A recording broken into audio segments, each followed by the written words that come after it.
सलाम दोस्तों, middle east matters के साथ मैं हूं शौज़ब अस्करी। आजकल मशरिक़ वुस्ता एक बार फिर से खबरों का मरकज़ है। कतर पर इसराइल ने गुज़िश्ता हफ्ते हमास के रहनुमाओं को निशाना बनाया है। आप जानते ही होंगे कि कतर, मिस्र और अमेरिका की सालसी में इसराइल की जंग के खात्मे के लिए एक सिफारती कोशिश जारी है। इस सिफारती कोशिश की सरबराही समझ लीजिए वो कतर कर रहा है, क्योंकि कतर एक ऐसा मुल्क है जहां इससे पहले भी आलमी सतह के मसाइल को हल करने के लिए सालसी या मसालियत की कई कामयाब कोशिशें की जा चुकी हैं। कतर में इस वक्त हमास के रहनुमा मौजूद हैं, जिन्हें हमास की सियासी क़यादत कहा जाता है, और उनके मुतल्लिक ये ख्याल किया जा रहा है कि वो इसराइल के साथ कतर, अमेरिका और मिस्र की मसालियत में जंगबंदी के मुज़ाकरात कर रहे हैं। मसला उस वक्त पैदा होता है जब गुज़िश्ता हफ्ते इसराइल ने हमास के उन रहनुमाओं को जो कतर के दारुल हुकूमत दोहा में अमेरिका की सालसी में होने वाली इस पीस डील को डिस्कस करने के लिए इकट्ठे हुए हैं, उन पर बमबारी की है। और इस बमबारी के नतीजे में 6 लोग मारे गए हैं। अगरचे इसराइल की ये कोशिश थी कि इसराइल की इस बमबारी में हमास की सीनियर सियासी क़यादत ख़त्म हो जाए, लेकिन इत्तफाक से उस वक्त वो वहाँ मौजूद नहीं थे। सारी दुनिया में सिफारती सतह पर शोर मच गया, और अक़वाम मुत्तहिदा में और अमेरिका के दफ्तर खारजा की तरफ से और यूरोपियन यूनियन की तरफ से बरतानिया और मुस्लिम दुनिया, पाकिस्तान, तुर्की, ईरान, सऊदी अरब, यूएई, हर तरफ से शोर मचा और इसराइल के इस हमले की मजम्मत की गई। जब कतर ने अरब और मुस्लिम ममालिक के सरबराहान को 14 और 15 सितंबर को दोहा में मदऊ किया, जिसका मकसद ये था कि तमाम मुस्लिम ममालिक मिल बैठें और ये सोचें और गौर करें कि आखिर इसराइल की इस हालिया जारहाना कार्रवाइयों को किस तरह रोका जाए, तो मुस्लिम मुआशरों में ये ख्याल था कि शायद अब की बार मुस्लिम ममालिक इसराइल को फौजी जवाब दें, उनके साथ सिफारती तल्लुकात तोड़ लें और माशी बाइकाट करें। नतीजा ये निकला है कि वही सिफारती बयानात और अखलाकी हिमायत लबनान के साथ की गई, जो इससे पहले ईरान पर इसराइल के हमलों की सूरत मुस्लिम ममालिक ने की, जो इससे पहले यमन पर इसराइल की बमबारी के जवाब में मुस्लिम ममालिक कहते हैं, कि जो इससे पहले शाम में जो कुछ हुआ उस पर इसराइल की कार्रवाइयों के खिलाफ मुस्लिम ममालिक जो भी कुछ कहते हैं वो महज सिफारती बयानात और अखलाकी हिमायत तक महदूद होता है। कतर इस हवाले से मुख्तलिफ था कि कतर ना सिर्फ ये कि मुस्लिम ममालिक में एक मुमताज़ और अहम मकाम रखता है, बल्कि कतर में अमेरिका का, मशरिक़ वुस्ता का सबसे बड़ा फौजी अड्डा है, और कतर और अमेरिका और नेटो आपस में एक दूसरे के साथ मजबूत फौजी इत्तेहाद में है। कतर को नॉन नेटो इत्तेहादी का दर्जा मिला हुआ है।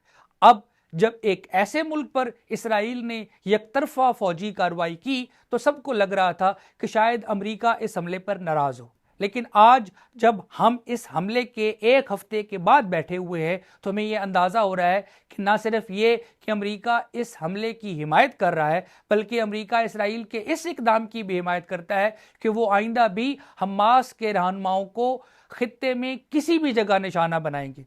इसराइल के वज़ीर आज़म नेतन्याहू की तरफ से ये बयान आया है कि हम हमास को किसी जगह नहीं छोड़ेंगे। उन्होंने इस दौरे के दौरान मस्जिद अक्सा के तय खाने में तामीर होने वाली सुरंगों का जायजा लिया, जिसके मुतल्लिक ये ख्याल किया जा रहा है कि इसराइल यहाँ आर्कियोलॉजिकल रिसर्च कर रहा है ताकि माबद सुलेमानी का सुराग मिल सके। उन्होंने मशरिकी यरूशलेम में दीवार गिरिया का दौरा किया और वहां खड़े होकर यह कहा कि इसराइल एक ऐसा मुल्क है जिसका अबदी दारुल हुकूमत बैतुल मुक़द्दस है, और अमेरिका इसराइल के इस दावे के साथ हमेशा खड़ा रहेगा, और इसराइल और अमेरिका एक दूसरे के गैर मुतज़लज़ल दोस्त हैं। हम इसराइल की तरफ आने वाले किसी भी खतरे को अपने ऊपर खतरा तस्वुर करते हैं और इसराइल के तमाम तर फौजी इक़दामात की हिमायत करते हैं।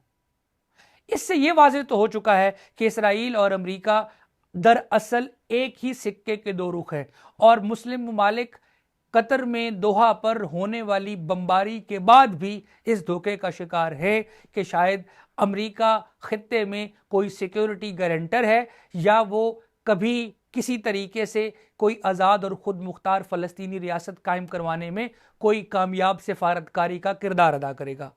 आज भी बेंजामिन नेतन्याहू ने यह कहा है कि इसराइल किसी फ़लस्तीनी रियासत को तस्लीम नहीं करता।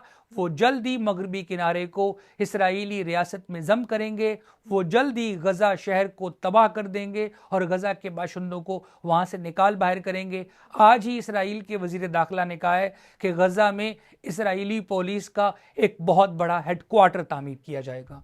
तो इसराइल की तरफ से पिछले 25 महीनों की इस जंग में, जिसे अब तीसरा साल लगने वाला है, किसी तरीके से किसी किस्म की कोई नरमी या जंगबंदी या मुज़ाकरात की सूरत हाल मुकम्मल होती हुई या किसी तरफ जाती हुई नज़र नहीं आ रही।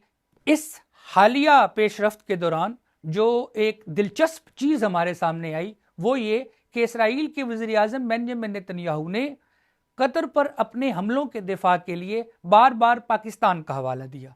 वो ये कह रहे थे कि जब अमेरिका ने एबटाबाद शहर में ओसामा बिन लादेन को निशाना बनाया था तो तमाम दुनिया अमेरिका की तारीफ कर रही थी और किसी मुस्लिम मुल्क ने यह नहीं कहा था कि अमेरिका की एबटाबाद में फौजी कार्रवाई पाकिस्तान की सॉवरेनिटी की या पाकिस्तान की खुद मुख्तारी की खिलाफ वर्जी थी।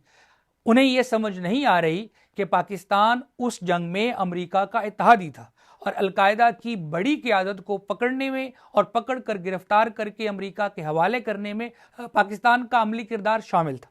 पाकिस्तान उस जंग में अमेरिका का इत्तेहादी था। दहशतगर्दी के खिलाफ जंग में अगर ओसामा बिन लादेन को अमेरिका की फ़ौज ने मारा है तो खालिद शेख मोहम्मद को पाकिस्तान की अफवाज ने गिरफ्तार किया है। और खालिद शेख मोहम्मद ही नहीं बल्कि 9/11 के दीगर मंसूबा साज भी पाकिस्तान की फौजी कार्रवाइयों में गिरफ्तार हुए हैं।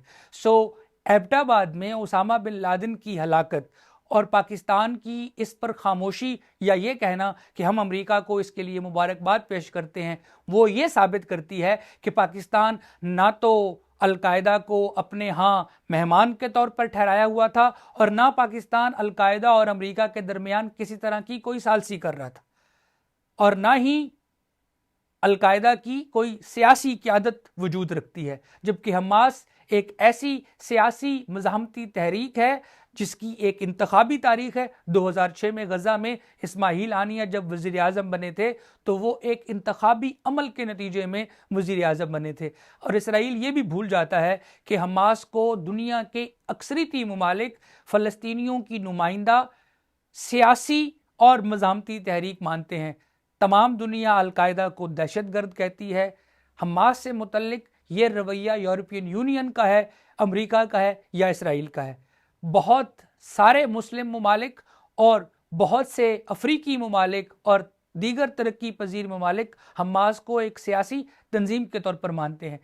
कतर का हमास से मुतल्लिक यही मौक़िफ़ है कि वो एक सियासी तहरीक है जिसे फ़लस्तीनी अवाम की बड़ी अक्सरियत की हिमायत हासिल है और वो ये मसालेहाना कोशिशें अमेरिका, मिस्र और इसराइल की रजामंदी से कर रहा था।